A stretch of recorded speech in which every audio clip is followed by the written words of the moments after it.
Good morning, everybody. Hank Goldberg and Jim Feist here in Las Vegas. Good morning, Hank. How you doing, Jim? I'm doing good. I had the over last night. I was happy about that. That was pretty easy. I didn't have a side play in it. Weekend. This is week 2 is always a little bit sketchy because we don't really know what we saw in the preseason or week 1. So there's a lot of twists and turns in the NFL when you get to week 2. Well, I know pretty much what I saw in week 1 because, for example, I think Houston is going to be a good team, and I think that Coach O'Brien, didn't play his quarterback at all in the preseason, and I think he showed the rust in the first half against New England and started to play well in the second half. But O'Brien, who I don't have a lot of respect for, made a big mistake by not using his guy very much. I think it showed up with Goff a little bit in the Rams game, but they managed to overcome it because they had an inferior opponent. But I think you're going to find I think the number on the Houston game against Tennessee is ridiculous, ridiculously low. Last year, with the same lineup, they went in there and scored 57 points, and Tennessee is really beat up. 2 offensive linemen are out, the 2 tackles, the tight end Walker is hurt. They got really beat up in the Dolphin game, and and on defense, 2 linebackers are out. Now they're going in there, and Mariota is going to play with a bruised elbow on his throwing arm. I don't know how far he's going to be able to go. When Houston goes in there a 1-point favorite, I think that number's going to go up. Let's see. I'm looking at it right now. It's actually 2.5 in some spots right now. So you're right about that. Yep. Houston has gone up a little bit. 2.5 in most places at the moment. So you're 100% right. In the contest, it's pick 'em. Oh, I really? think everybody in the contest is going to be on Houston. I didn't even see the contest lines yet.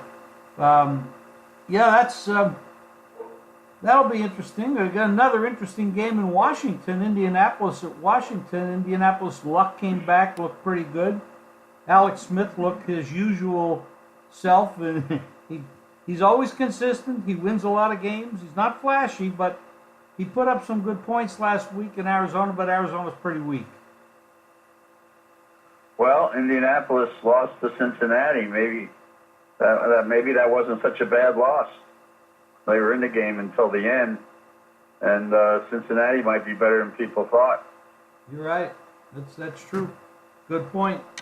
Cincinnati does look good, I have to admit. They do look a lot better than we ever thought that they would this year. But that's what happens. Teams come out of the box. Any other insights you have from the weekend, during the week, baseball, football, anything else that jumps off the page to you? Well, usually Cincinnati, Dalton's usually terrible in primetime games. And last night, he was terrific, with 4 touchdown passes. And Mixon, their running back, got hurt, came back into the game, and he played well. But, you don't... I insist that Baltimore is going to be good, but they can't be all that good without Mosley. And they need him. And, of course, Smith, their top cornerback, was out, too. So that wasn't that was a flawed Baltimore team last night. And Flacco, he almost brought him back in the second half, but he looked kind of disinterested early in the game. And he looked like he was just going through the motions. Made a lot of bad passes. And for some reason, he just doesn't play good football his best when he's in Cincinnati. There's some real good matchups this weekend. Some good division games. I have something I'd like to add on the Atlanta game. I thought the number was kind of high, but Carolina did not get a good week of practice in because of the storm that hit them, and they had. I'm sure they're disrupted. And I remember years ago I was working for ESPN, and I had covered the Breeders' Cup, and so they had sent me down to San Diego to cover the Chargers-Dolphins game. And that's when they had the fires. And they moved the game from San Diego to Phoenix. And I remember when we boarded the planes on Sunday morning, and the sky was bright orange in San Diego from the fires. And here they had the Charger players had to pull up stakes and then take a home game down to Phoenix. And these players really didn't want to leave their families, to deal with those fires. And they were very distracted and played a terrible game. The Dolphins really blew them out. Brian Greasy played quarterback that day for the Dolphins. And like I said, the game was a total blowout. I think Carolina's players have to be very distracted by the fact that they're leaving town in the midst of this hurricane, which is going to go through the weekend, and they're going to be thinking about their families at home. They didn't get a good week of practice in because their Friday practice was disrupted. They probably had to leave early to make sure they got out of town. So they're spending a long weekend in Atlanta, which is a pretty good town to spend a weekend in. And truth be told, I think that they could get beat real bad by Atlanta, who is usually pretty good in their first home game. Historically, they're 9-1 against the numbers, and I think Carolina could be in for a long game. That's an interesting point. Yeah, real life situation there with Carolina, and we've seen it before. What do you think about the Green Bay Packers and Aaron Rodgers? What's the status with him? Well, they say he's feeling better, and he's determined to play. I think it's a big mistake to play him because going up against that defense, he's high risk to re-injure that knee. And if he does, he could be lost for several weeks, as opposed to taking a week off and really getting better. I think it's frankly pretty dumb to throw him out there against that defense. And if he plays, I don't know how effective he can be.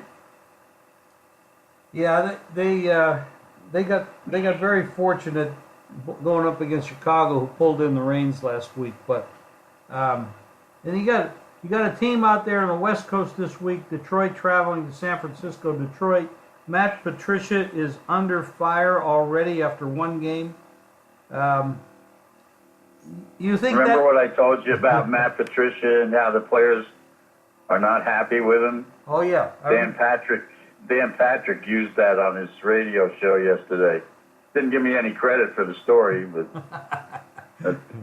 you were the first one to say it on the air right here a couple days ago that the players are not happy with the way he's working them, and I'm not sure that was such a good hire. Jim Caldwell at least had some, he was there a couple of years and he had a winning record. Well, he didn't have a winning record the last 2 years he was there. They were 7-9. Well, you got to give the guy a running back and an offensive line to go along with it. It's not always the coach. But right now, they're in a little bit of trouble. That line, by the way, opened San Francisco 2.5, and it's up to 6, 6.5, 7 now. 6.5 mostly, sixes, a lot of sixes. So there's been a pretty big move on the Niners this week. There's been a lot of line movement this week, and that's because when Roxy made the line, it stuck. And now that they're into the computers, the computer age, and whatever they call those things. The lines aren't all that great, and the public is moving the lines quickly. You got a big double-digit, 13.5, 14-point favorite in the Rams over Arizona this week. That's a big number. Well, Arizona looked terrible in their first game against, who was it that went in there? Washington, was it? Yes, Alex Smith. And I thought they'd play better on defense, but they were just blown out. Now they go out to play probably the best team in the league right now, but I'm not giving that kind of number. That's a big number, no question. And the Chargers, who everybody was high on, they just laid a big old egg at home against Kansas City last week. And I know Kansas City looked really good on new quarterback, everything, Mahomes and everything, but San Diego dropped like 4, 5, 6 passes that should have been caught, and they laid another egg. And they always lose to Andy Reid and the Chiefs, and they beat them again. Now Kansas City's going into Pittsburgh and to a place where they've never played well. The last 3 times they went there, they got blown out. Alex Smith never had a good game at Pittsburgh, and but Roethlisberger is another guy who's day to day. Don't know how healthy he is, and Pittsburgh defense has not looked too good. And now Kansas City has a new quarterback, and we'll see what Mahomes does if he has any more success than Kansas City has had on trips to Pittsburgh. This is one of those deals where you got to be careful, because Chiefs have historically, as you put it, laid an egg when they've traveled to Pittsburgh. But the Steelers are a team that's right now going through a lot of controversy. They're split on their feelings about their star running back, who still hasn't reported, and is going through a contract dispute. How long that's going to go on, who knows. His replacement had 190 yards last week in rushing. So, and Kansas City's got some issues on defense. As for San Diego, they're going into Buffalo, who made a change of quarterback already, and they're going to their rookie. We'll see what happens there. Rookie quarterbacks don't always do as well as Sam Darnold did last week. Obviously, Buffalo has a lot of issues and very well could be the worst team in football. But Allen comes out of Wyoming. He has got a big arm and big talent. Whether he's ready to step up against NFL competition remains to be seen. Home court advantage, Chargers traveling across the country, but they're coming off a loss, and that's been a good thing for them. They've done well coming off a loss like that. So that's an interesting battle. And of course, we've got college football tomorrow as well.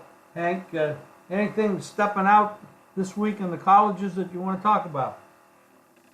Well, Alabama going to Mississippi. That's been not a good spot for Saban. He's 1-3 against the line on trips to Mississippi. Mississippi's got a good quarterback, and I think they might overcome the 3-score impost that they've got. That might be a better game than people think. And LSU Auburn, that's an interesting game too. That number has gone up. Was 7, I think it's around 9 now. Auburn's good. LSU, I'll tell you something about Ogeron. He's dangerous when he's getting points like that. Last week they unveiled another running back with a French pronunciation in his name, and he ran pretty well for LSU. And their quarterback didn't play all that bad. He wasn't spectacular, but he didn't make mistakes against Miami. And I think that this is a game that might be closer than the 9 points. And but although Auburn's got a good team and they've got a nice offense and they're well coached, I think you might be looking at a couple of live dogs in those games. Yeah, LSU. That's a big impost for Auburn to lay against a pretty good team here. But I mean, both of them are very good. Auburn obviously is a very good team, no question about it. That might be a little bit closer than. I mean, I wouldn't have my money on the favorite. I'd be on the dog if I played at all. Absolutely. I feel bad for Duke. They lost their quarterback last week, and he was playing. You know, they'd beaten Northwestern at Northwestern, and they were 2-0, but their quarterback got hurt in that game, so that's a big setback for Duke's program because Duke was playing pretty good. It was, and going back here, Hank. By the way, the current line on the Auburn LSU game, this is kind of remarkable. It's 10.5. Auburn is a 10.5 point favorite, and that's across the board. Almost everybody has 10.5. That's a huge move. That's huge, huge. Now, the thing about line movements now, as opposed to years ago, when line movements happened years ago, it was usually big, sharp money. But there's a lot of money out there that is not sharp money, but they're willing to bet big dollars. And so you see these line moves, and you have to be careful to think, you can't just arbitrarily just say, oh, that's sharp money move. It's not. And some of them are, of course. You really need to know who it is that's betting, because there's so much money in the country right now at the top levels, and they're willing to walk into a place and make $100,000 parlay on 3 teams. It's just, it's not sharp money. I'm not going to say that, not in a derogatory way, but it's big, stupid money. And they win too. I mean, they don't always lose. But last week we saw 4 big parlays go down, and every one of those parlays were over $60,000 bets. And it's not all sharp money that's making this stuff. I don't know who raises that game from 8.5 to 10.5. I mean, LSU is a capable team. Well, it's a William Hill influence, I think, and they don't know how to make a number there. They take any bet. And frankly, they're bad odds makers. Well, William Hill does not understand the American bettor, and that's common knowledge in the business. Interesting, very interesting. Hank, you got the big weekend coming up. All the plays are up at jimfeist.com. Hank's plays, my plays, and we're looking for a big weekend. And Hank, thanks again for your time. Anything else you want to close with? Well, the Woodbine Mile is $1 million race this weekend up in Canada, so I guess there's some interest in that. So I'll handicap that to have that ready for you guys this afternoon. Okay, Hank, thank you, and good luck this weekend. Everybody out there, thank you for your time, for your listening, and go to jimfeistsports.com and pick up our plays. And we've been doing good. I've been doing really great. Hank's been killing it. I think Hank's like, I'm not sure of the record, but like in the NFL, I think you're like 11. Yeah. Well, I'll tell you my football record because Tony Kornheiser gave me a nice plug on his show with Wilbon the day before yesterday. I didn't see it, but I got a bunch of calls about it. He said that their good friend went 6-1 this week. So to start off the season. That's very nice of Tony to do that. Yeah, very nice. And I was going to say you're 11-1, but I see all your stuff, and they just see the stuff you put out. So for me, you're 11-1 because I bet a lot of your stuff. I bet my own stuff, and we've been doing very well together. So good luck. I just 6-1 in the NFL, so that's okay. That's okay. Everybody out there, thanks. Hank, thank you. Thank you, everybody out there. Appreciate it.